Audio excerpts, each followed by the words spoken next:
I can do this video in less than 15 minutes. I had an interesting question from my wife this evening or yesterday evening. She asked me about the Illuminati, and I told her that I read about that, I don't know, about 12 years ago or so. And I did extensive research on that and all kinds of stuff, Freemasonry and all that crap, right? And she was watching something on YouTube about the Illuminati, and she asked my opinion on it. And I told her, it's really, really garbage. It is. It's really stupid. There's a lot of conspiracy theories and all kinds of stuff, And then she asked about Freemasonry, because her grandfather was a 33rd degree Freemason. And she actually got an actual authentic Morals and Dogma book by Albert Pike. She got that from her grandfather. Actually, when her grandfather died, according to their rules, you're supposed to you give it back to the Freemasons, but apparently it was never given back. So we have one of the original, very old Morals and Dogma book. So anyway, so she asked my opinion. I said, really all it's about is about wealthy elite families. And all they concern themselves with is debt and war. That's all it is. It's been going on like that for centuries. Before the Egyptians, these wealthy elite families can trace their roots back, or their bloodlines back, through King David's time, past the Egyptians, into the Babylonians, and probably even into the Sumerians. Maybe even farther back than that. But definitely back into the priesthoods of the Sumerians, if anyone really wants to really understand all this stuff. So I'm just going to give a quick overview of the Illuminati and then give you my own opinion. So there was a guy named Adam Weishaupt. That's Weishaupt.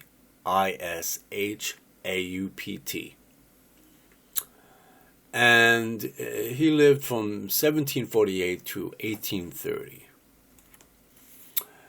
And he found that Freemasonry was too expensive and not open to his ideas. So he founded his own society, which was to have a gradal system, that's Gradal system, based on Freemasonry, but his own agenda. And that's when he came up with the concept of the Illuminati. And what it basically was, here, let me just quote it from him, actually. One second. I read it here somewhere. Okay. His project of illumination, enlightening the understanding by the sun of reason, which will dispel the clouds of superstition and of prejudice, was an unwelcome reform. You have to excuse me, I'm getting over a common cold here, so my mouth is extremely dry. He used Freemasonry to recruit from his own quasi-Masonic society with the goal of perfecting human nature through re-education to achieve a communal state with nature, freed of government and organized religion. And this is pretty much what he created. Now, this Illuminati concept was basically to illuminate them, to re-educate them, to have them have better understanding of nature's forces and of life around them. And these days especially, you have all these conspiracy theories saying that the Illuminati runs the show, which is absolute utter crap. All these wealthy elite families is all about debt and war. If they put countries in debt, like America, perfect example. I'm an American, born and raised in America since 1958. Our country is in debt, has a deficit, and therefore has many problems. It's not really a free country. You think it's a free country, but it's not. It's owned by the wealthy elite families through either foundations or through banks. People say, well, China owns us. Yeah, but who owns the banks in China? These wealthy elite families, and they're just not Jewish people either. You know, a lot of people say, oh, the Illuminati is a bunch of Jews. Yeah, bull crap. Just look at J.P. Morgan. I mean, he's married into these old wealthy elite families as well. It's not just the poster boys, the Rothschilds. You know, you got the Queen of England is wrapped up into all this too. Which I'm sure she has very little to do with Illuminati. But she is definitely part of a very wealthy elite family.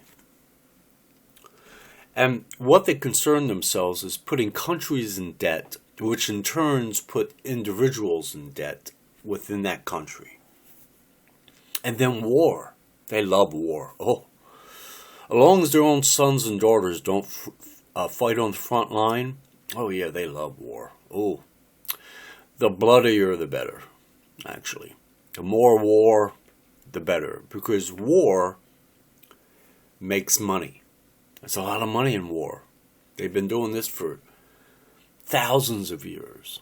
Thousands of years. And actually, to this day, they have turned it into an actual machine, in a sense, you know, into an actual system that actually works very well with the other concept of debt and war.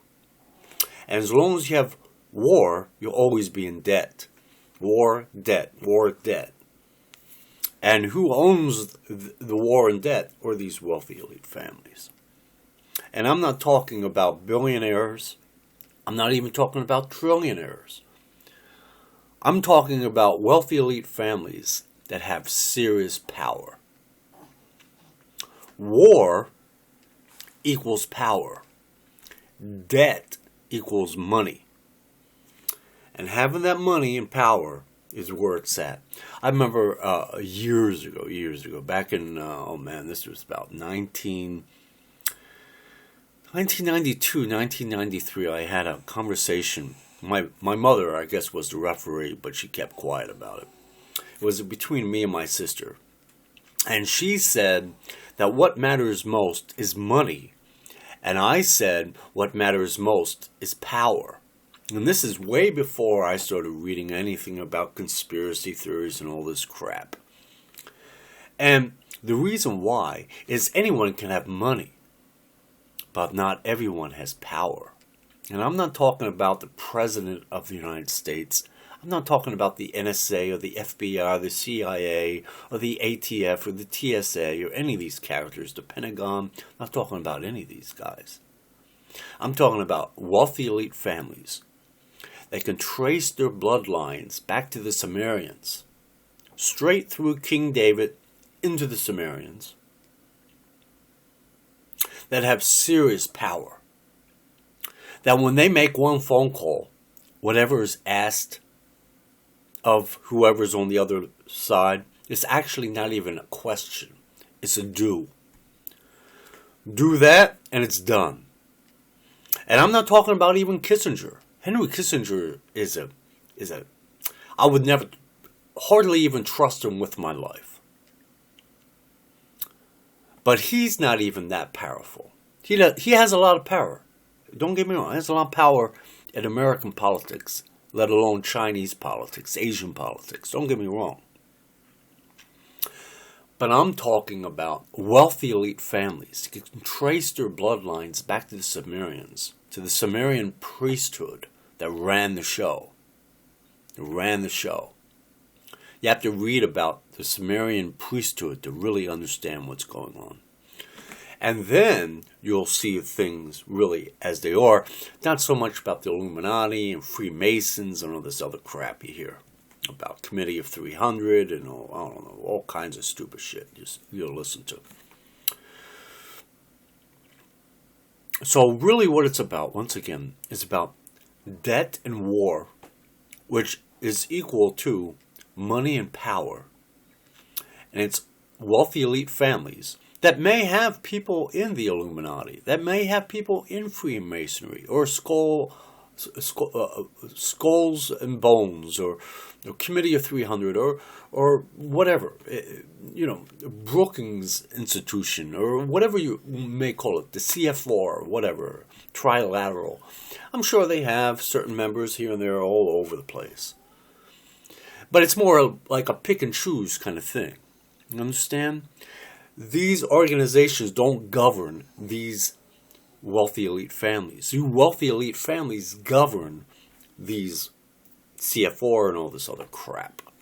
Which is this? It's just garbage. It's all garbage, actually. It's the wealthy elite families that will continue in their places forever. And countries will be always in debt. And countries will always be at war. And this, I'm going to end it on this. You will know when there are no longer any wealthy elite families in the world. How will you know that? When every country around the world is no longer in debt and there is no war. When that happens, then you can consider yourself a free person and not being controlled by the wealthy elite families. And that's my take on it. Bye.